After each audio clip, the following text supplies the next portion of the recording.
Herman adalah Crazy Rich paling kaya di negara Meksiko, sekaligus duda 3 anak. Anak-anaknya bernama Javi, Barbara, dan Carlos. Ketiga anak itu pun punya satu hobi yang sama, yaitu menghambur-hamburkan uang dan gak mau kerja. Suatu ketika di kantor, Herman sedang membicarakan urusan bisnisnya dengan sahabat sekaligus asisten pribadinya yang bernama Anwar. Tiba-tiba Javi datang lalu mengutarakan ide bisnisnya yang akan dia buat, yaitu startup pom bensin keliling. Setelah menjelaskan dengan panjang lebar idenya, Anwar langsung tidak setuju karena menurutnya itu adalah ide konyol. Lalu sang ayah pun menjelaskan kepada Javi kalau saat ini perusahaannya harus memenangkan tender dan menyuruh Javi pergi ke Chiapas untuk membicarakan dengan kepala pembangunan kota di sana. Mendengar penjelasan sang ayah, Javi pun hanya bisa menuruti kata-kata ayahnya, lalu pergi begitu saja seakan hanya acuh dengan ucapan ayahnya. Siang itu, si Carlos yang sedang asik mengobrol dengan teman-teman kuliahnya, ia melihat dosennya lewat membawa banyak barang. Tanpa pikir panjang, Carlos pun menghampiri. Namun bukannya membantu dosen itu bawain barang-barangnya, dia malah ngegodain. Selain itu, Charlie juga seorang penganut aliran keagamaan yang gak jelas pedomannya.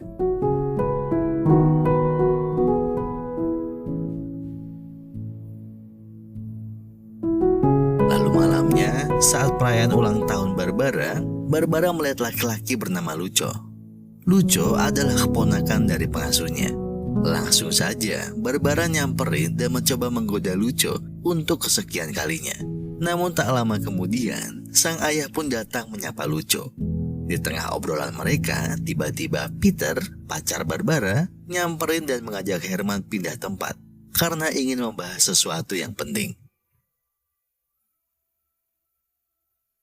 Di ruang kerja Herman, Peter pun mengutarakan keinginannya untuk meminta restu dan menikahi Barbara.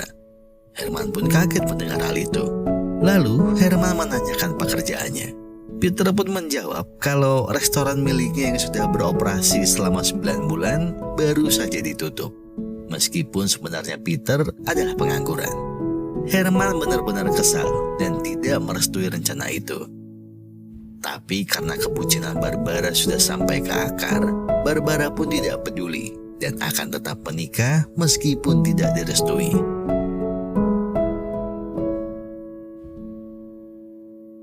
Keesokan harinya di kantor, saat Herman bingung dengan keputusan putrinya, tiba-tiba Anwar datang dan bilang ke Herman kalau kemarin siang ternyata Javi tidak jadi pergi ke Chiapas. Tapi Javi menyuruh orang lain pergi ke Chiapas. Javi malah pergi ke Miami buat party bersama teman-temannya. Herman pun kaget dan istighfar. Astagfirullah. Baru saja Anwar menceritakan kelakuan Javi, sekretaris Herman telepon dan mengatakan ada seseorang yang ingin bicara dengan Herman.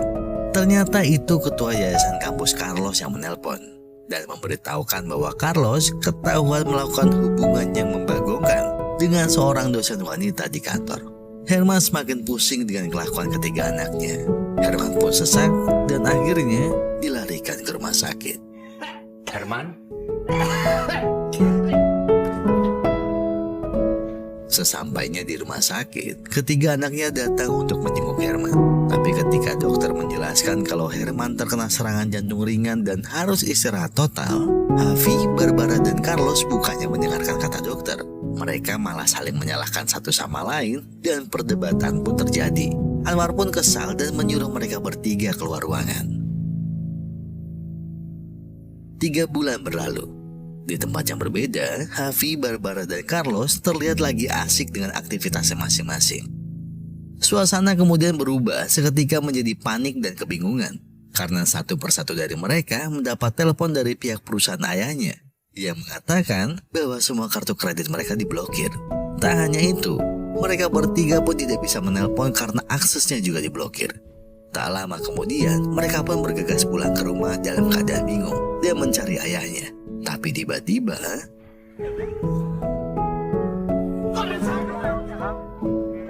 Yo me llamo fuera, marico. Ray,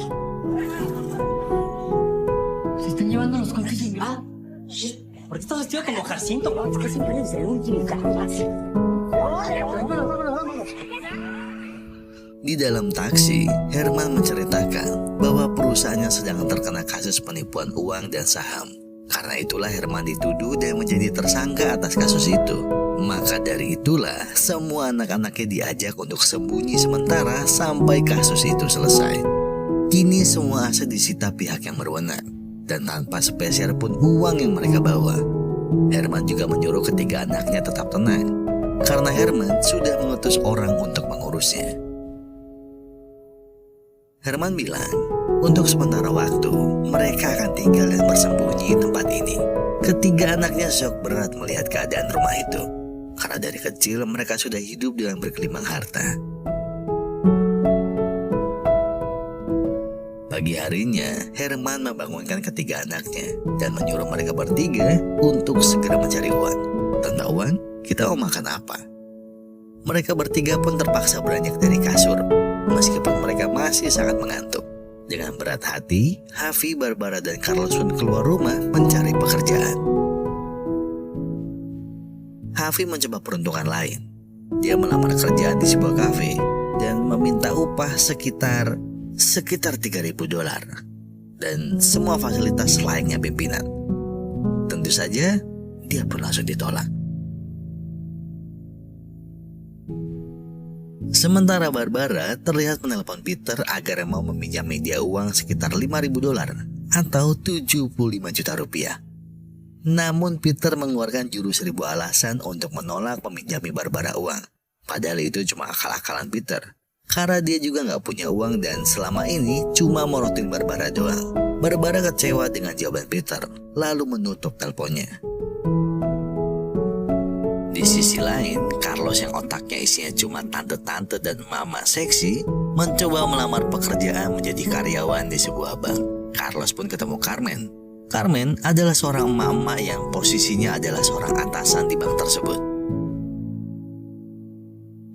Tanpa diduga, ternyata Carmen sudah tahu track record Carlos dari arisan berondong milik tante-tante sekitar sana. Carmen pun langsung memberinya pekerjaan. Sebagai atasan yang baik, Carmen menunjukkan ruang kerja untuk Carlos dan memberitahu semua peraturan yang ada di bank itu. Bahkan menyuruh Carlos untuk potong rambut dan berdandan rapi. Malamnya di meja makan, Herman menanyakan uang hasil kerja ketiga anaknya. Hafi mengeluarkan uang hasil jadi calo tiket. Barbara mengeluarkan uang segepok, yang ternyata itu hasil menggantikan jam tangan mahal milik Hafi. Herman jadi marah ke Hafi dan Barbara karena uang yang mereka hasilkan bukan dari kerja. Bagaimana Herman dan ketiga anaknya bisa makan dan menyambung hidup setiap hari jika anak-anaknya tidak ada yang bekerja dan tidak mendapatkan uang? Di tengah keributan itu, tibalah Bibi Margareta, pengasuh mereka, dan juga Lucho. Kedatangan Bibi Margareta dan Lucho untuk membawakan pakaian dan sejumlah uang. Dia nggak tega mendengar kabar bahwa mereka semua sedang mengalami masalah. Namun Herman menolak uang pemberian Margareta dan menyuruhnya pergi dari rumahnya. Sebelum mereka pergi, Lucho menawarkan pekerjaan pada Barbara di sebuah restoran. Hafi juga bertanya, apakah ada pekerjaan untuk Hafi? Dan Lucho pun tersenyum.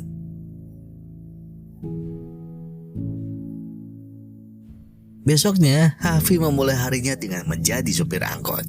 Ternyata, angkot yang dia pakai adalah angkot milik Lucho yang disewakan ke Hafi untuk mengais rezeki.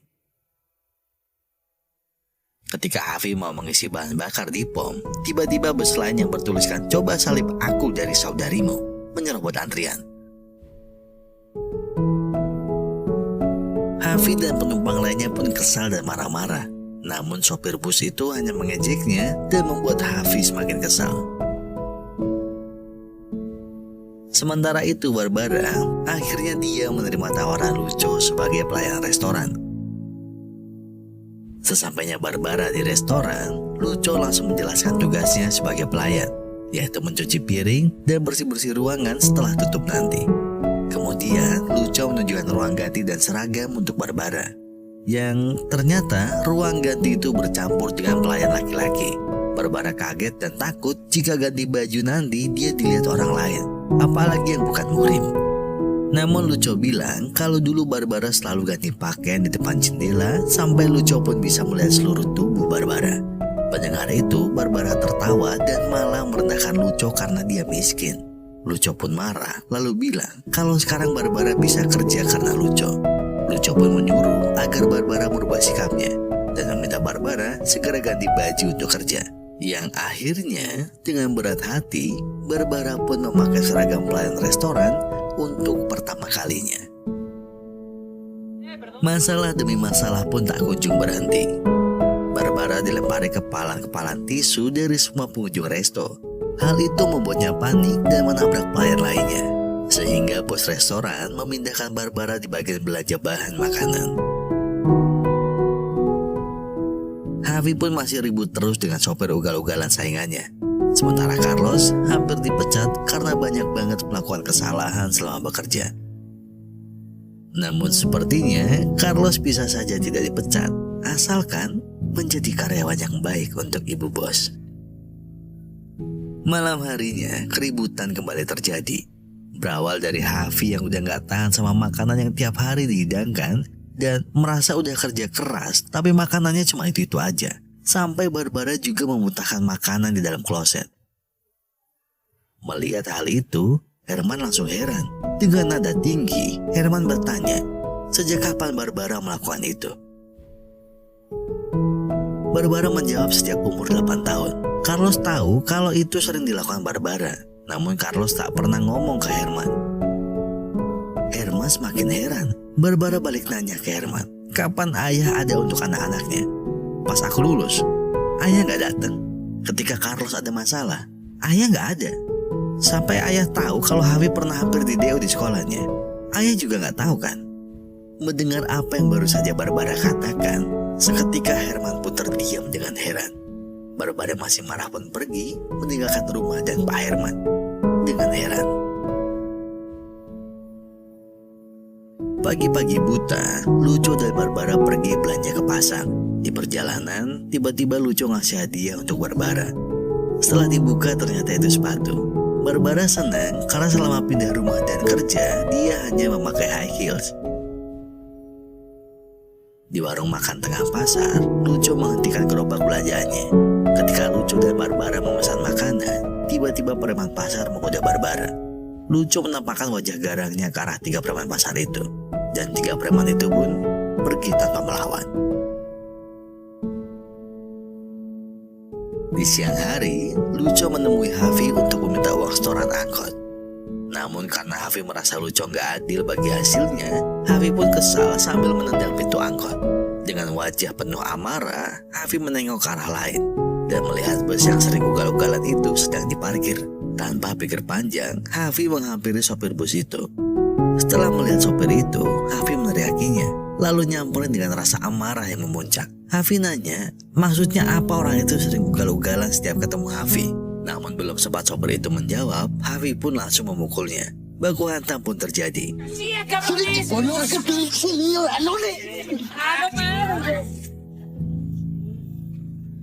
Di tengah perkelahian itu, buku sopir itu jatuh. Lalu Harvey ngambil buku itu. Setelah tahu buku itu sama dengan buku milik Harvey, perkelahian itu berhenti. Mereka berdua pun berdamai. Sembari mengompres lukanya masing-masing, mereka pun berkenalan.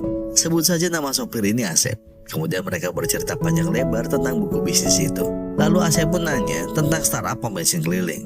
Harvey pun menjawab kalau startup itu adalah ide bisnis yang akan Harvey buat suatu hari nanti. Menurut Harvey, dengan adanya pom bensin keliling, itu akan mempermudah masyarakat ketika kehabisan bensin di tengah jalan, daripada harus jalan jauh dan ngantri di pom bensin. Dan biayanya juga hanya lebih mahal 10% dari harga aslinya. Ide itu membuat Asep tertawa. Lalu ia bilang kalau kita harus berpikir bahwa harga bensin itu sudah mahal, dan orang-orang pasti akan lebih memilih mengantri daripada mengeluarkan uang lebih, karena harus memikirkan pengeluaran lainnya biar tidak boros uang. Lalu Asep pun pergi. Hari semakin berlalu, tiba saatnya gajian. Para pelayan restoran tempat Lucio dan Barbara bekerja satu persatu dipanggil. Ketika Barbara menerima gaji dan tahu kalau gaji yang diterimanya hanya sedikit dan banyak potongan, Barbara tidak terima dan marah-marah. Tapi bosnya malah manggil Lucio dan nyuruh buat jelasin peraturan gaji di resto atau dia akan dipecat. Barbara semakin marah, muka merah dan mata berkaca-kaca karena semuanya tidak sesuai dengan harapannya. Lucio pun ngejelasin dengan nada tinggi kalau sistem penggajian di restoran memang seperti itu. Lucio pun merasakan hal yang sama. Begitupun para pelayan yang ada di rumah Barbara saat itu. Kerja siang malam, bersih-bersih rumah, masak dan nyiapin makanan untuk keluarga Barbara. Namun tidak pernah dihargai sedikit pun. Mendengar itu, Barbara terdiam dan menangis. Lucio jadi gak tega melihat Barbara nangis. Lalu Lucio membujuk Barbara dan menyadarkan Barbara bahwa kalau kita ingin dihargai, maka hargailah orang lain.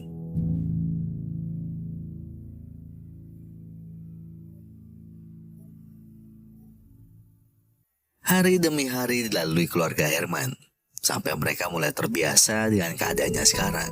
Gak banyak ngeluh lagi, bahkan lupa dengan keadaan perusahaan. Satu persatu mulai saling bercerita dan bercanda.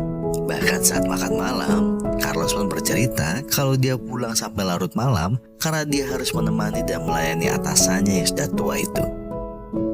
Harvey dan Barbara tertawa dan membuli Carlos. Herman merasa risih dengan obrolan itu. Tapi ketiga anaknya malah menggoda Herman agar ikut menceritakan kisah masa lalunya. Herman pun bercerita, seakan menemani malam yang makin hangat di keluarga itu.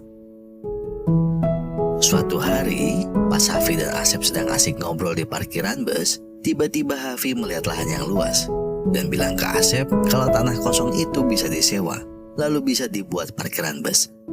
Asep kembali meledek, lalu mengajak Harvey pergi dan melanjutkan pekerjaan mereka. Malamnya, bos pemilik restoran ngadain pesta buat ngerayain 70 tahun restoran itu berdiri. Semua karyawan bersuka cita dan berdansa. Lucio dan Barbara semakin dekat. Setiap hari selalu bersama, sampai perasaan pun muncul di hati keduanya. Tak terasa sudah 2 bulan lebih, Herman dan ketiga anaknya hidup di rumah tua itu. Ketika Herman dan Carlos sedang benerin pemanas air, tiba-tiba ada yang ngetuk pintu.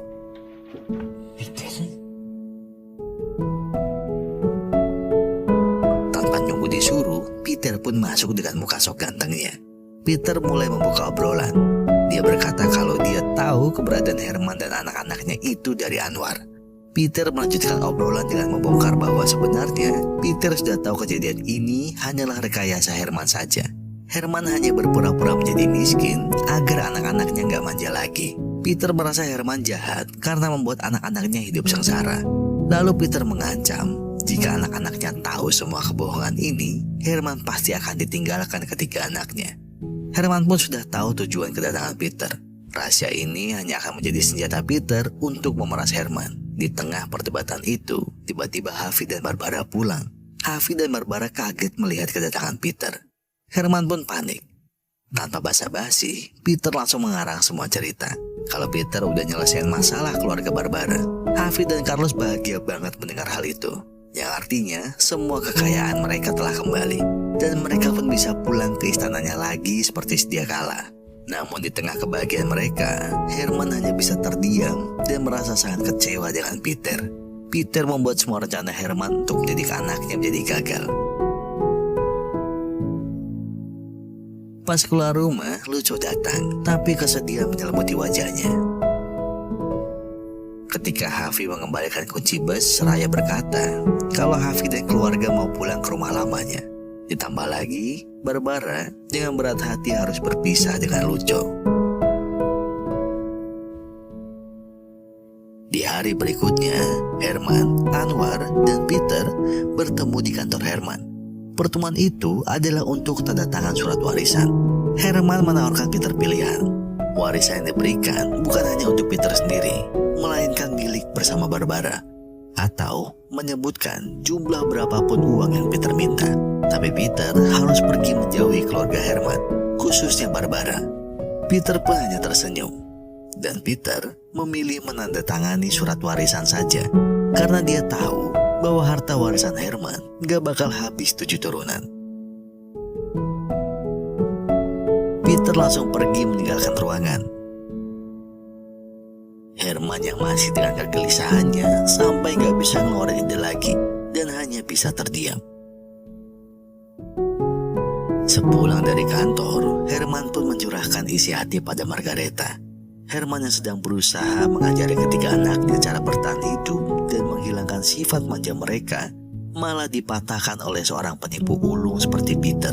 Bahkan Herman pun takut jika nanti Peter membongkar rahasianya. Margareta bilang kalau lebih baik Herman katakan sejujurnya sekarang. Menurut Margareta, ada cinta di balik yang Herman lakukan. Mereka akan melihat pada waktunya. Namun, ada harga yang harus Herman bayar untuk kebohongan itu. Herman pun terdiam mendengar yang dikatakan Margareta. Siang hari, Herman membulatkan tekad memanggil anak-anaknya untuk memberitahu semuanya.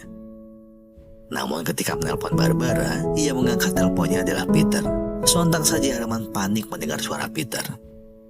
Lalu Peter bilang kalau Barbara tak bisa diganggu, sedang sibuk. Herman semakin resah dan khawatir. Sesaat kemudian, Herman menelpon teman Barbara, menanyakan di mana Barbara.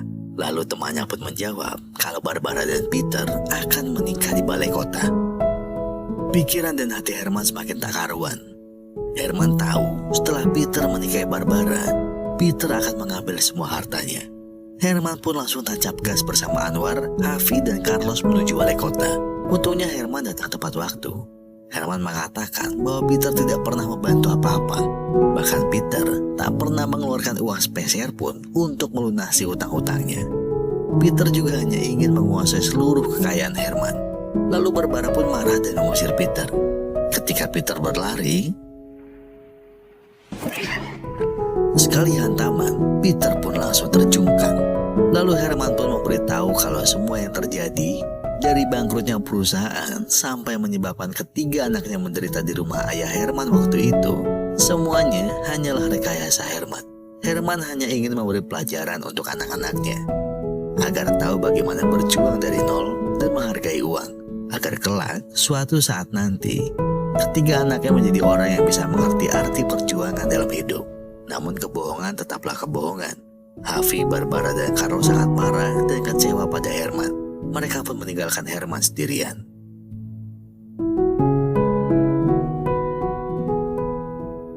Hari berganti minggu dan minggu berganti bulan. Herman hanya merasakan kesendirian. Seringkali Herman melamun, karena yang ada di pikirannya adalah anak-anaknya yang kini sudah pergi meninggalkan Herman. Waktu terus berlalu. Setelah melewati perdebatan panjang di halte bus, mereka bertiga memutuskan untuk pulang lagi ke rumah peninggalan kakeknya. Ketiga anaknya terlihat sudah bisa hidup mandiri. Hafi kini telah menemukan sahabat sejati sekaligus partner bisnisnya. Hafi bersama rekan bisnisnya Asep menemui asosiasi angkot seluruh Meksiko. Mereka meresmikan bisnis pertamanya, yaitu pangkalan angkot termewah di Meksiko.